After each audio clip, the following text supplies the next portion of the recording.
Just over a month from release, we've got some more Stalker 2 news. Some good, some maybe not so good.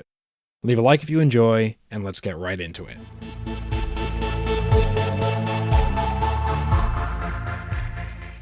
So Stalker 2 is set to come out in just over a month on the 20th of November, and after many delays, it looks like this time might be the final true release date. Many, including myself, are excited, and earlier today, several gaming news outlets released some footage and talked about their experience playing build versions of the game. Let's get to the positives first. For starters, judging by the footage, it looks like the zone is going to be absolutely massive, with both new locations and old fan favorites making a return. Each area seen in the footage looks well put together, fully fleshed out, and not just an empty space, which is something I for one am quite happy about. I feel like a lot of these days we see these open world games promising loads of playable spaces, only to find out that they're very samey and redundant.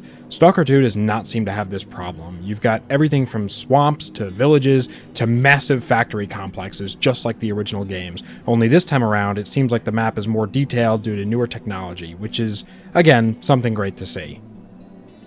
Speaking of the map, it's been changed from the original iteration of the zone, with certain locations being more akin to their real-life counterparts. Pripyat is now to the northwest, while the Great Swamps are to the southeast. This will certainly be interesting when traversing the zone, as I think it's safe to say, especially due to free play mods, a lot of us have gotten used to certain things being in certain places, but I do appreciate the realism. In terms of the story and gameplay, according to the various news outlets, Stalker 2 will feature many side quests. Seemingly unimportant characters the player can encounter in the world will have completely optional missions that can significantly alter the overall story one way or another, and add a bit more context to the world. Characters are reportedly going to be very morally ambiguous, and the right option to choose won't always be clear, which will foster a sense of replayability and impact, making you want to go back multiple times to see what choices lead to what. This is something I am a massive fan of. Playing different games over the years like Chernobylite, Fallout, The Walking Dead, and yes, of course, the original Stalker games, really has led me to appreciate games that allow for player choice.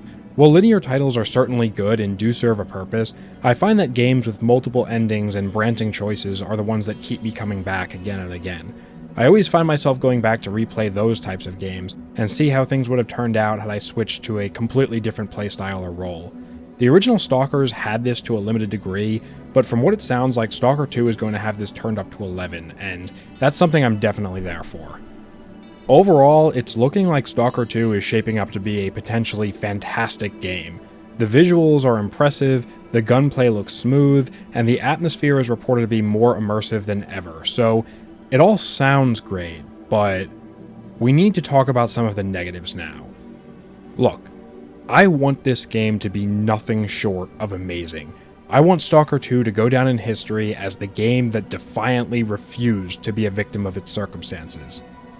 However, we have to be realistic and acknowledge that there are some concerns here. So in the game's radar video in particular, it was spoken about how during their time playing a build of Stalker, they encountered quite a lot of technical issues. Some were minor and ultimately not a big deal, like a dog getting stuck in a fence, while others were a bit more game-breaking. There are reports of quick saves being quote-unquote inconsistent. Not sure what that means, they didn't elaborate, but it definitely sounds concerning. And then there were other reports of quest-giving NPCs being dead in unreachable locations for some reason. This does not inspire confidence. It was noted that the builds that these issues were experienced on was an older one, but considering that this is the build the devs decided to give to the game reviewers that would be reporting on Stalker 2 just a month before release, again, it's not exactly inspiring confidence. We've seen countless times before from other franchises where a game will be given to reviewers to take a look at and it will be quite buggy. Then the excuse of, oh, it's an older build, don't worry about it, is almost guaranteed every time. What's also, unfortunately, almost guaranteed is that the release build of the game will still have a lot of the issues and will still release a broken mess. A thing to keep in mind here is that the game has had more delays than I can count at this point, and the last one came quite suddenly, only about a month before the game was supposed to release back in September. This is not a good sign. I'm just as hyped as everyone else for this game, and like I said, it looks awesome. If it works. The thing is, it's fine to be hyped, but we must remain objective and look at the bigger picture. At this point, I wouldn't expect Stalker 2 to launch in a fully working state. Almost no game these days does, but it's undeniable that Stalker 2 and GSC have clearly had some issues over the last several years. In all actuality, it's not just the last couple of years, but long before recent events, GSC has had issues. A lot of people seem to forget, or maybe just didn't know in the first place, that the original 3 Stalker games back in the late 2000s suffered from many problems, quite a few of which persist to this day. Crashes, broken quests, and poor optimization, just to name a few, plague the originals. On top of all that, GSC has come out and officially said they're dedicated to making post-launch fixes because, quote, they don't want this game to be forgotten about in a week. On the one hand, this is a noble gesture.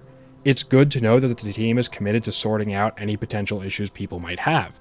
On the other, it seems like they're quietly admitting they know that the game is going to have a lot of problems on launch, and this has me a bit scared. So far, along with all the good news regarding Stalker 2, we also have the multiple delays, the devs seemingly confirming there's going to be issues, as well as game journalists corroborating that. And before I forget to mention, the game's multiplayer isn't even going to be there on launch, and this has been known for a while. Now, I personally couldn't care less about the multiplayer, but cutting features and having to release them after people have already paid for the game is never a good sign. Add to this the criticism I've leveled at GSC in the past for having pre-planned DLC and a quest being locked behind a pre-order bonus, and suffice to say, this all makes me a bit skeptical. At the end of the day, I want to be, or rather, I actually am pretty hyped up for this game. In fact, it's probably the first game I've been excited about in years. The last time I had any hope for a modern release was Halo Infinite, and well, we know how that one went. The point is this. Yes, I know GSC is going through a rough time. I'm not discounting that fact. I know that this game even being a thing in the first place is somewhat of a miracle. I remember years ago, prior to the announcement of Stalker 2, myself and basically everyone else were almost certain that realistically the idea of a sequel to the original games we knew and loved was pretty much deader than the Red Forest itself. So hearing that initial announcement back in 2018 and now seeing just how far Stalker 2 has come despite the state of the world these last 4 years is truly a marvel to behold. And I have to stress, I know I can be quite negative on this channel, especially the way I go after Halo and 343, but this is not the same situation as that. I am not blaming the developers themselves for any issues with Stalker 2, and at the end of the day I understand why the game may release in a bit of a broken state. However, I'm making this video as a warning to people to firstly, manage your expectations, and secondly, maybe wait a little bit and see what the game is like once it's out before rushing to pre-order or buying day one. Some of you won't do that, and fair enough, I understand. I myself feel a bit conflicted about it for a lot of reasons, ranging from me wanting to cover it day one on the channel, to me just wanting to support the franchise. I mean, like I said, this isn't the same situation as what's going on with Halo. The people working on Stalker truly seem to care about their work. I mean, some of them have literally died due to recent events, and that's awful. I genuinely feel for the people behind this game that have had their lives turned upside down. I'm just a bit unsure about how to feel about the game itself, but I guess we'll know at the end of November when it actually comes out. Let me know what you think down in the comments below. Do you think Stalker 2 will be a disaster at launch, or aside from a few minor bugs, do you think the game will more or less launch in a functioning state? Will you be buying day one, or are you intending to hold off a bit? As always, leave a like on the video if you enjoyed. It helps me out immensely. The algorithm really seems to not like me sometimes, and other times it just sends me flying. So leave a like and a comment. Like I said, it helps me out a lot. I would very much appreciate if you did. Thank you, as always, for watching. Have a great day, and stay safe. Get out of here, Stalker.